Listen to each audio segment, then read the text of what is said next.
Hi, welcome to 2020 Tasty Treats with GourmetQuilter. I'm Susan Clare, GourmetQuilter, and we're doing some sampler blocks, just little ones. So as you can see, they're not very big, these little blocks. So we're doing a series of 20. I have a picture of them all here, and we've actually already done 15, so we're doing one a day for 20 days, so we're on to day 16 now. And what we're doing this time, so we've done the 3 rows out of what's on here, and we're coming along this bottom row now. And I've alternated 2 different colours, and we're doing one this time. We've done a little bit of this before. We did a square and a square here. So we're starting off, we're doing a little square in the middle, but then we're putting a slightly different surround on it. So I've got some pieces, I've already started the block. So these are our top and bottom rows of our little block, where there's 3 rows. So I've just started that square in the middle, just to show you again what I had done. We started with squares on the corner that I've drawn a diagonal line on. 2 opposite corners I've stitched along that line, and now I need to press those open. So we'll go ahead and we'll get those pressed, and then we need to put the other 2 corners on as well.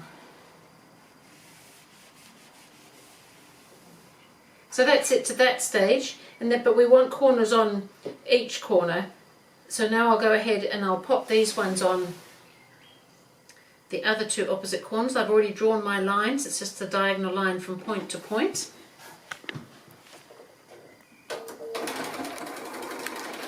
So these pieces are quite small, but when you're doing something like this, if you can put the square on and then trim it afterwards, it does help with the small pieces of fabric, because they are quite small, some of them.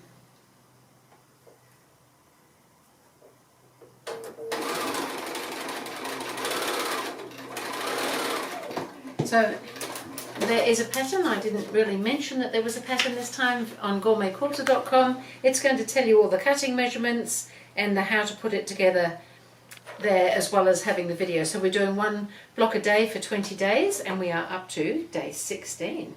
So we are doing superbly.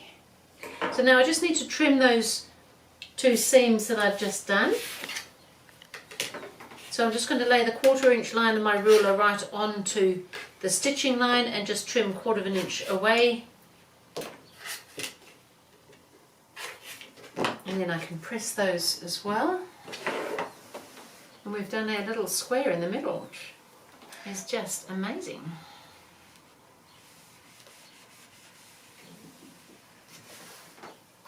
So there's our little square. And so what we now need to do, it's coming back to a little block that we did, and we did a little block like this here.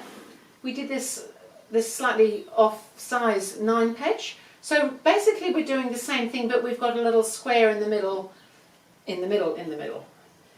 So I've already done my little top and bottom parts of the block, and so what I now need to do is put the 2 rectangles on the side so that we've got a block ready to go. So I'll go ahead and I'll do that.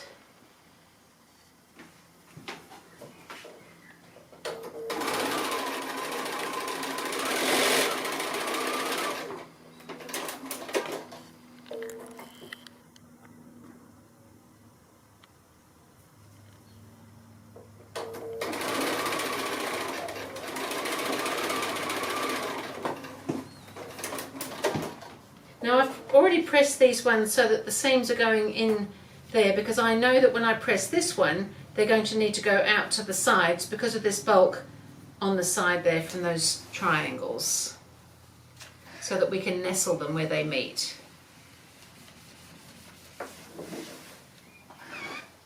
So I think that's looking pretty good. We've got a piece that goes underneath, and we've got a piece that goes along the top. So I'll go ahead and I'll do that, and I'll put the sides on and come back and show it to you when it's all finished, because I think you know how to do all this part now. So this block has come up so nicely.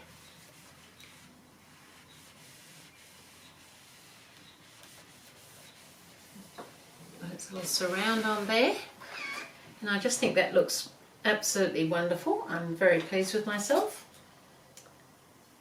And I'm just going to pop it up here on the wall with the other blocks. We're on this lower row now, on the last row, so we're doing really well.